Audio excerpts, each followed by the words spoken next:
Our kids don't do that. We're like, oh, I don't know if that's safe. I don't know. And we have to kind of let go and let them be the age that they are and be at the income level and lifestyle level that they're at. And it's hard because there is peer pressure. They're not living in a bubble. So that's another thing that we're competing with as well. I received a question from John through my newsletter, and here it is. I'm curious about your thoughts on the Boomerang kids coming back home to live with their parents during the pandemic, and it seems to have continued past the pandemic. I have a teenager, and I do not want to have her be a Boomerang kid in her 20s. Advice on how to prevent this from John. John, thank you very much for connecting through my newsletter. If you want to join my bi-weekly newsletter like John, you can do that at marriagekidsandmoney.com/free gift. That's marriagekidsandmoney.com/free gift. You'll get the 10 steps we took to pay off our mortgage early as the free gift. Back to John. John, this is a very, very interesting question, and it's actually one that I think about a lot. I think about it with my wife. We have conversations about this.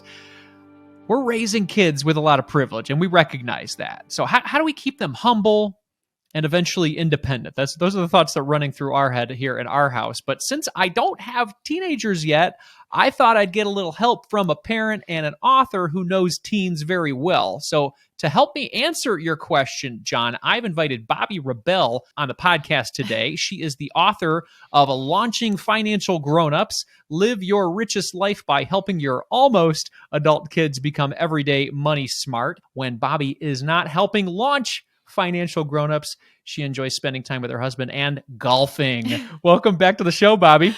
Thank you so much for having me. And yes, golfing became my pandemic passion, right? We all have our little pandemic hobbies that we picked up. Absolutely. And it's springtime now. And gosh, man, we got to get out there and golf. I think that would be a great way for everybody to enjoy a little sunshine. So let's help John here with his question. What steps can John take to help his current teen not become a Boomerang kid in her 20s? Well, first of all, John, thank you for your question. And I do want to commend you because it's important as parents that we remember that our job is to raise grownups. And I love the fact that you are thinking ahead to how you can set your child up for success. And that's half the battle right there, is that you're actually planning and being strategic about it and thinking about it. So what you want to do is also pass it on to your daughter and make sure that she understands that you have that expectation that she's not going to boomerang. What I would caution you about is really drawing a line in the sand. You should set up your expectation that when she's done with college, when she's in her 20s, you hope that she will not have to come back and live with you. But you also don't want to make her feel unwelcome or make her feel like in a pinch, you're not going to be there as a safety net unless you really aren't, which my gut feeling is you'd be there in a pinch, right? So how can you set them up for success? First of all, you want to make sure that when they get to the point when they're, let's say, out of college, they are in the best financial position possible. So that might be making sure that they get out of college without an overwhelming amount of student debt, ideally no student debt. So they're not battling debt, because that's a big reason a kid might move home. The other thing you might think about is, do they have a nest egg? Because in order to rent an apartment or even to buy a home, they need to have that cushion, both an emergency cushion and also savings. Because when you rent an apartment, you might have to put down, well, you will have to put down a deposit. You might be paying a real estate agent and all of the associated costs with setting up a home. What you might do for her is say, well, I don't want you to move home, but here, I'm going to also put aside some resources and I'm going to help you. Maybe you'll co-sign for that first rental apartment, right? Maybe you'll say, well, I will temporarily subsidize you this percentage for the first month, going down by a few percentage points every month. So it's very clear that there's an exit ramp, but making it easier for them, for your child, to set up their life living independently from you and helping them understand what their life is going to cost. So maybe you sit down, maybe a year before that timeline is going to start, before she graduates from college, and say, let's go through, what does it look like for you to live in your own apartment? Is it not going to be financially viable? Well, how do we make it viable? How many roommates do we need? Do we need to be in a different neighborhood? Do we need to have maybe lower expectations about what kind of space you're going to have? Maybe you're going to be in a tinier apartment than ideally, but have those conversations so you've got the expectations out there, and then let them know that you are there for them, but to help them live independent from you. I love this, and it's all about communication, starting these conversations early, maybe just to sharing even your feelings about the news that you're reading about the Boomerang kids, and having those conversations and seeing where the conversation goes. Question, Bobbi, at what point in this sort of the mid-teens realm can we expect kids to maybe earn a little bit of money and then start to take on some financial responsibility. Maybe it's not paying the mortgage or whatever at your house or anything like that in your teens, but how can we slowly give them more responsibility so that we're launching them?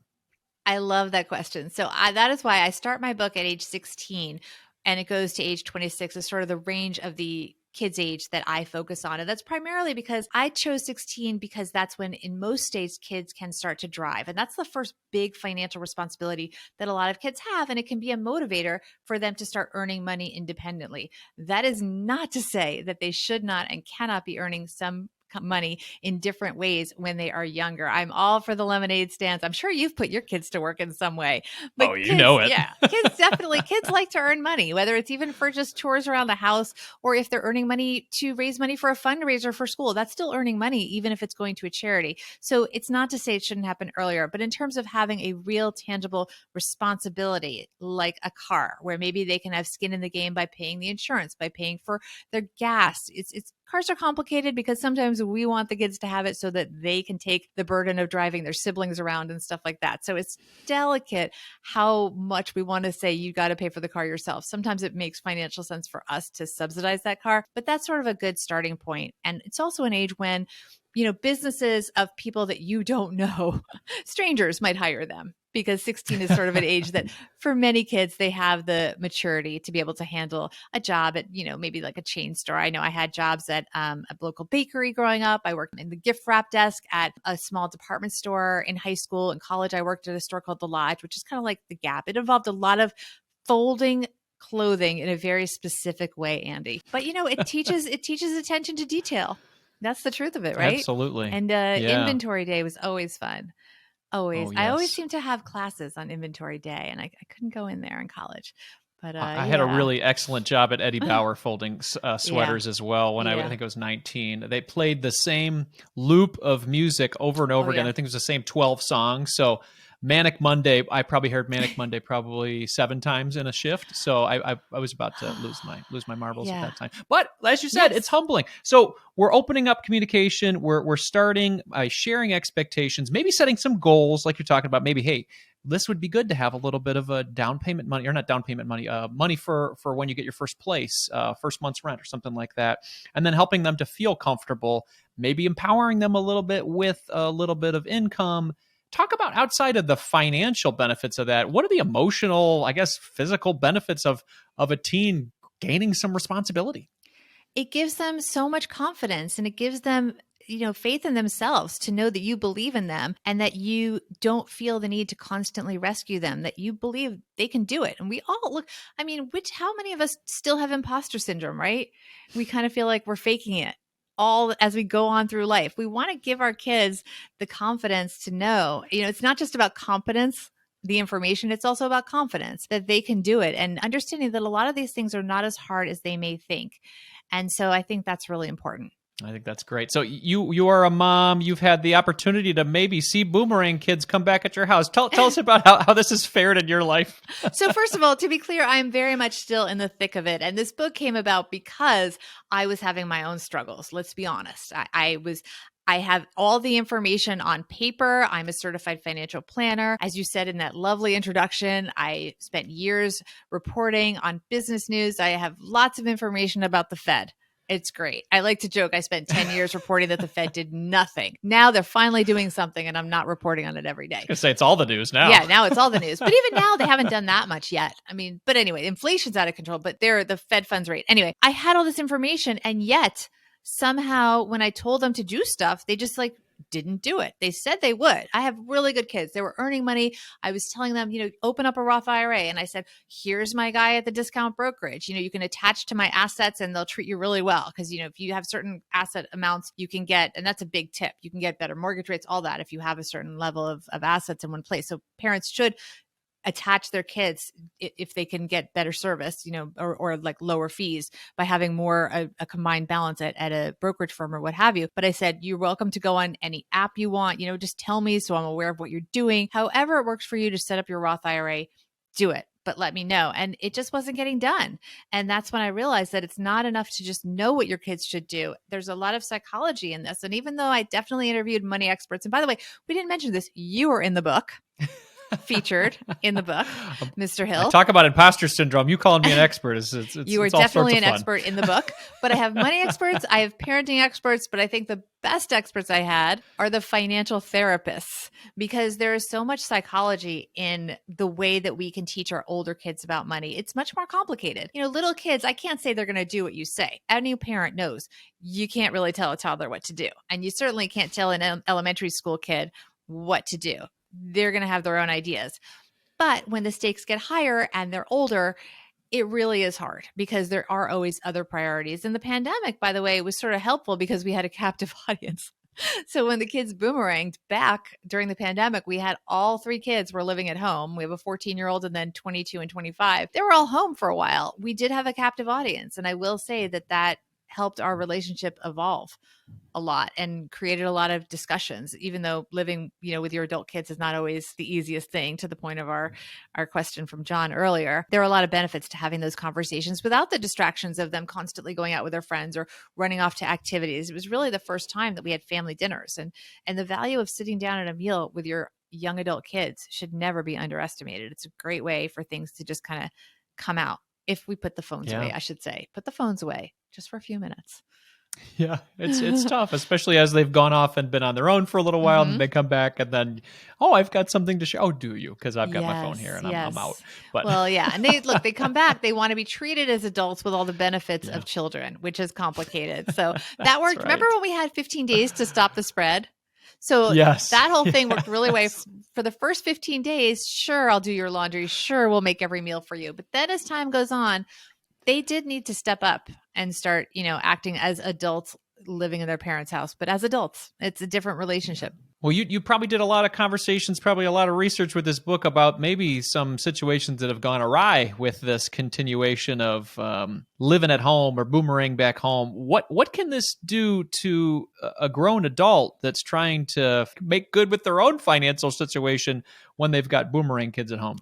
Oh, it can completely derail your future. And that's the real crux of this book, is that I really, was worried as I started thinking through this, because I did have some friends, and some very well-educated friends who should know better. Some journalist friends that write about money, Andy, not you, who said, I have taken money out of my 401k to help my adult kids. And they say, I know it's wrong, but I can't say I wouldn't do it again. That's really scary. So a lot of adults who are nearing retirement age or in retirement will take money out of their retirement funds to help their adult kids. And very often the adult kids aren't aware that they're putting their parents in a precarious financial situation. And this can really lead to a lot of pain down the road, not only with the parents not having money themselves, then you haven't taught the kids to take care of themselves and live at the appropriate spending pattern for the resources that they actually have. Because often we want our kids to be at a lifestyle level that we're at in our 40s and 50s, and they're in their 20s. I mean, and then the worst thing, of course, is if you become dependent on your kids.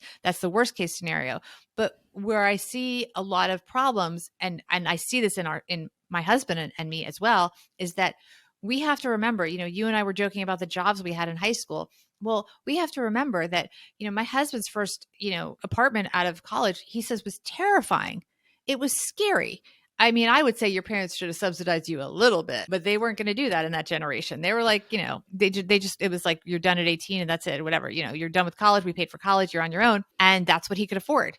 We tend to say, oh, we don't want that. We want them to be comfortable. So then we're subsidizing them. There is a place for that. I don't want to say that's not the right thing in some cases temporarily, but if we subsidize to the point where they are living at a lifestyle that we aspire to for them, that's not where they are in their life, that can be very problematic. Does that make sense? It does. And it reminds me of the conversation that you and I had in the book too, about me wanting to have the lifestyle my parents had right when I graduated and I was making $30,000 a year, but they were making whatever, a lot more than that. And they had saved a lot to get there. I wonder if us as parents, and I guess I'll find out when I get to be, a parent of a late teen or early 20, that I'm going to want to project my lifestyle of safe and comfortable on them, and that projection might make it more difficult. I don't know.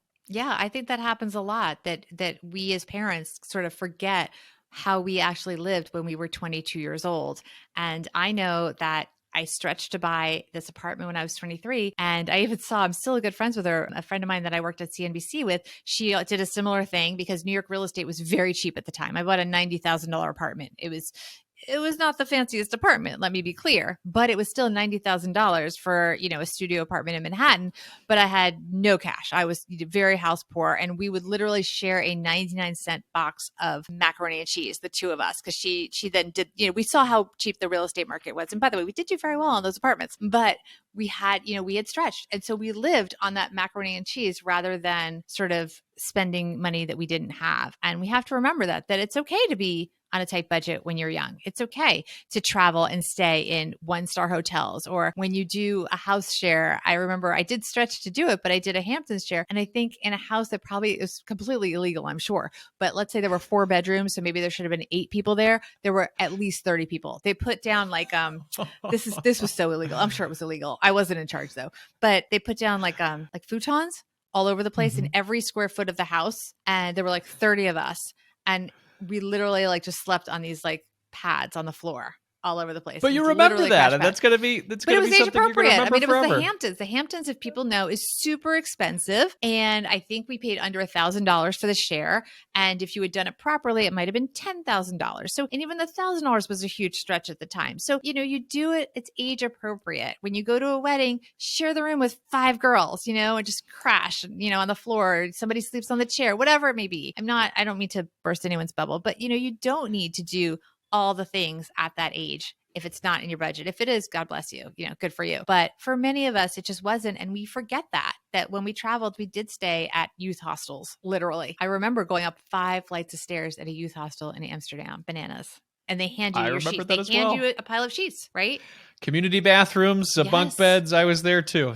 Probably the same and Amsterdam hostel. We don't do that for our kids. Don't do that. We're like, oh, I don't know if that's safe. I don't know. We have to kind of let go and let them be the age that they are and be at the income level and lifestyle level that they're at. And it's hard because there is peer pressure. They're not living in a bubble. So that's another thing that we're competing with as well. I think that's a really good point. And I think it's trying to find that balance of keeping them safe and maybe keeping them too safe, Right. and then finding that middle ground that works for you, your income, and your family situation. Let's talk to John and the other parents that are listening right now that are saying, okay, I want to keep my mindset like John. I've got a 16-year-old, let's say, and I want to help her or him not be a boomerang kid. What is one small step they could take following this interview that we could use as a takeaway? Sock away money, start investing. But when you invest, think about where you're putting it. So as I said, my gut instinct was to tell the kids to load up the Roth IRAs because I'm optimistic. I believe at some point they're not going to qualify for it. They're going to make enough money that they should do it now. That's my just believing in them. That said, if they have short-term goals like saving for a down payment for a house, maybe they want it in a brokerage account. Be thoughtful. It's like there's a whole debate going on about 529s right now because while they're wonderful in so many ways and great tax deductions, they also have limitations. So be aware, not every investment has to be for retirement, and let them know that as much as it's important, especially when they have a corporate job and there's a match going on, you absolutely want to maximize those 401ks. I'm not saying not to do that, but don't forget to save out of those vehicles for the things that they're going to want early in life. Because if they're loading everything into retirement funds, how are they going to have a down payment for a house? You can take some money out of a Roth IRA, some, but really probably not enough. You want to have them have money for those short-term goals so they can live their life along the way. While also, of course, I'm not saying not to save for retirement. I hope people don't misconstrue that, but make sure that they have I think it's money important that accessible you're for life. specifying it. You're specifying, hey, retirement's important, but also, hey, in order to buy a home, especially in this crazy market, saving for a down payment is not a bad idea as well. And you can do that through different savings vehicles or investing vehicles to get there. I think this is great advice, Bobbi. Bobbi, where can people grab your new book and then connect with you if they want to learn more? So the book is available everywhere, but you can learn more about it on my website, which is just my name, BobbiRebell.com, spelled BOBBIREBELL. You can also follow me on all the socials. On Instagram, I'm Bobbi Rebell 1, the number 1. That is everywhere else. It's Bobbi Rebell. And you'll be so proud of me, Andy. I'm even venturing onto TikTok. So please follow me there for super super cringy video that hopefully gives you a giggle. I'm working on it. I'm trying. But yeah, and definitely check out Grown Up Gear. If you have friends that are graduating or going through different life stages, bachelor parties, bachelorette parties, new babies, super cute stuff that I'm having a lot of fun designing and will hopefully make the people that you gift stuff to smile and enjoy it. Absolutely. Oh, and my podcast. Don't forget to go to my podcast also. Yeah, we're on a podcast right now. Tell us about that. Money Tips for Financial Grownups. I have amazing guests like Andy on, and so please check that out as well. It's all the places that podcasts are, right? Absolutely. Well, I'll put all those links in the show notes for everybody to check out. Grownupgear.com.